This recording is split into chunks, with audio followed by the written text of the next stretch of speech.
அனைவருக்கும் வணக்கங்க.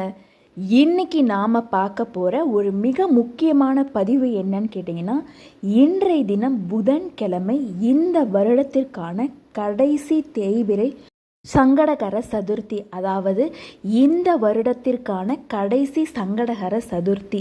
அது மட்டும் இல்லாமல் தேய்பிறை சங்கடகர சதுர்த்தி புதன்கிழமை வந்திருக்கனால புதன் பகவானுக்கு உரிய இந்த நாளில் ஒரு தண்ணி தயார் பண்ணி தலையில் 3 தடவை தெளிச்சுக்கோங்க.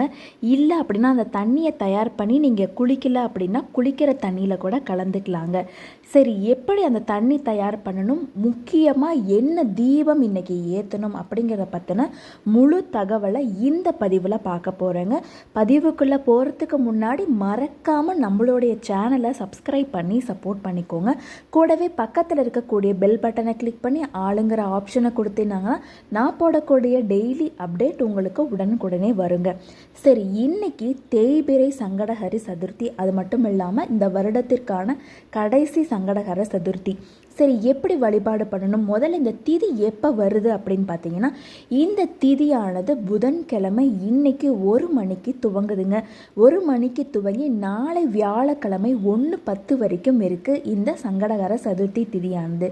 சரி, என்ன தண்ணி தயார் பண்ணணும் அப்படிங்கிறத பற்றி பார்க்கலாங்க. முதல்ல என்ன பண்ணுறீங்கன்னா, 1 மணிக்கு மேலே உங்கள் வீடு வாசல் எல்லாம் சுத்தம் பண்ணி பூஜை அறையெல்லாம் சுத்தம் பண்ணிடுங்க. மாலை நேரத்தில் தான் உங்கள் வீட்டுக்கு பக்கத்தில் இருக்கக்கூடிய கோவிலில் அபிஷேக ஆராதனை நடக்கும். அதில் ஏதாவது ஒரு பொருளை வாங்கி கொடுத்து அதில் கலந்துக்கோங்க. முடிஞ்சால் ஒரு 10 ரூபா பால் பாக்கெட் வாங்கி கொடுங்க. இல்லை சந்தனம், இளநீர், இது போன்ற என்னென்ன விஷயங்கள் உங்களுக்கு வாங்கி கொடுக்கணும்னு தோணுதோ, உங்களால் என்ன முடியுதோ அதை வாங்கி கொடுத்து நீங்கள் இது பண்ணிக்கோங்க. சரி, 1 மணிக்கு மேலே என்ன பண்ணுறீங்க அப்படின்னா, அதாவது நீங்கள் இன்னும் குளிக்கல அப்படின்னா அந்த குளிக்கிற பக்கெட்டில் 10 நிமிஷத்துக்கு முன்னாடி சுடு தண்ணியாக இருந்தாலும் சரி, பச்சை தண்ணியாக இருந்தாலும் 10 நிமிஷத்துக்கு முன்னாடி பக்கெட்டில் தண்ணி பிடிச்சு வச்சுக்கோங்க. பிடிச்சு வச்சுட்டு அதில் என்ன பண்ணுறதுன்னா, ஒரே ஒரு துளி மஞ்சத்தூள் போட்டு, ஒரு துளி பச்சை கற்பூரம் விட்டு, கொஞ்சமாக பால் விட்டு, தேங்காய் எண்ணெய் ஒரே ஒரு துளி விட்டிங்கன்னா கூட போதும். ஒரு வேப்பிலை விட்டுக்கோங்க. வேப்பிலை இல்லை அப்படின்னா அரச இலை, இதில் 2 இலையில் ஏதாவது ஒரு இலை போட்டு நல்லா 10 நிமிஷம் அப்படியே ஊற விட்டு தலையோடு நீங்கள் குளிச்சுக்கலாங்க. இந்த தண்ணி நீங்கள் நாளைக்கு காலையில் கூட வச்சு நீங்கள் குளிக்கலாம். ஏன்னா தேய்பிறை சங்கடஹர சதுர்த்தியானது நாளை வியாழக்கிழமை 1:10 வரைக்கும் இருக்குது. நாளைக்கு கூட நீங்கள் இதை வச்சு குளிக்கலாங்க.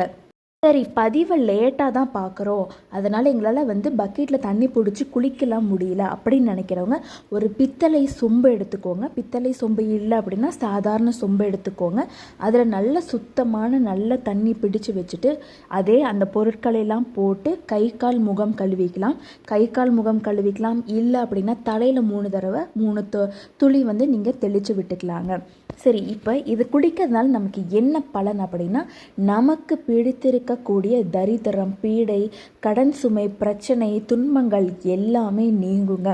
சரி, திருமண தடை இருக்குது அப்படின்னு நினைக்கிறவங்க உங்கள் வீட்டுக்கு பக்கத்தில் இருக்கக்கூடிய விநாயகர் கோயிலுக்கு போயிட்டு அபிஷேக ஆராதனைகளில் கலந்துக்கோங்க. கலந்துக்க முடியலனாலும் 11 அப்படிங்கிற எண்ணிக்கையில் தேங்காய் வாங்கி மாலையாக கோர்த்து நீங்கள் போடலாம். இல்லை அப்படின்னா 11 எண்ணிக்கையில் வெற்றிலை மாலை நீங்கள் கட்டி சாத்தலாம். அப்படியும் முடியல அப்படின்னா 11 வில்வ இலைகளை வைத்து நீங்கள் கட்டி நீங்கள் விநாயகருக்கு சாத்தலாம். நிச்சயமாக சீக்கிரமாக திருமணம் கைகூடும், ஜாதக தோஷம் நீங்கும், கடன் பிரச்சனை தீருங்க. சரி, இப்போது வீட்டில் 6 மணிக்கு மேலே நீங்கள் கோவிலுக்கெலாம் போயிட்டு வந்துட்டு எல்லா வேலையும் முடித்ததுக்கப்புறம் 6 மணிக்கு மேலே வீட்டில் காமாட்சி அம்மன் விளக்கு, துணை அகல் விளக்கு எல்லாம் ஏற்றினதுக்கப்புறம் ஒரு பித்தளை தட்டு எடுத்துக்கோங்க. அந்த பித்தளை தட்டில் கொஞ்சமாக பச்சரிசி நிரப்பி அக்ஷதை மாதிரி கலந்து மஞ்சத்தூள் கலந்து வச்சு பரப்பி வச்சுக்கோங்க. அதற்கு மேலே ஒரு அரச இலை எடுத்துக்கோங்க. அரச இலை நல்ல பச்சை நிறத்தில் இருக்கக்கூடிய காம்பு இருக்கக்கூடிய இலையாக எடுத்துக்கோங்க. அதில் என்ன பண்ணுறீங்க அப்படின்னா மஞ்சள் குங்குமம் பொட்டு வச்சுருங்க. வச்சதுக்கப்புறம் ஒரு அகல் விளக்கில் பச்சை பயிரை நிரப்பிக்கோங்க. பச்சை பயிறு நிரப்பி அதன் மேலே ஒரு ரூபாய் நாணயம் வச்சுட்டு அதற்கு மேலே ஒரு சின்ன அகல் விளக்கில் நெய் தீபம் ஏற்றுங்க. ஏன்னா புதன் பகவானையும் நம்ம அழைச்சிருக்கோம், விநாயகர் பெருமானையும் அழைச்சிருக்கோம்.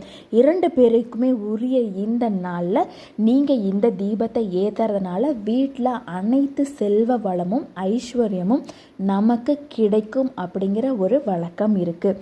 சரி, இந்த பதிவை நாளைக்கு கூட செய்யலாமா? இந்த பதிவை பார்த்துட்டு வியாழக்கிழமை நாளைக்கு ஒரு மணி வரைக்கும் இருக்குது அப்படின்னா காலையில் கூட நீங்கள் செய்யலாம். ஆனால் நாளைக்கு குரு பகவான் வந்துடுறாரு. அப்போ பச்சை பயிருக்கு பதிலாக நம்ம கருப்பு சுண்டல் இருக்கு இல்லையா, அதை வச்சு நம்ம தீபம் ஏற்றலாங்க. இப்போது நம்ம இந்த பதிவில் 2 விஷயங்கள் பார்த்துருக்கோம். ஒரு தண்ணி தயார் பண்ணி எப்படி குளிக்கணும், என்ன பண்ணணும், எந்த நேரத்தில் செய்யணும் அப்படிங்கிற பற்றினும், அதே போல் என்ன தீபம் ஏற்றணும் அப்படிங்கிற ஒரு விளக்கத்தையும் பார்த்துருக்கோம். அதனால் இது 2மே நீங்கள் செய்யலாம், செஞ்சு பாருங்கள், நிச்சய பலன் கிடைக்கும். உங்களுக்கு ஏதேனும் சந்தேகங்கள் இருந்தது அப்படின்னா கமெண்ட்டில் சொல்லுங்கள், நான் அதற்கான பதிலை அளிக்கிறேன். இந்த பதிவை பார்த்துட்டு உங்களுடைய உற்றார் உறவினர் நண்பர்கள் அனைவருக்குமே ஷேர் பண்ண மறக்காதீங்க. மறக்காமல் ஷேர் பண்ணி சப்ஸ்கிரைப் பண்ணி சப்போர்ட் பண்ணுங்கள்.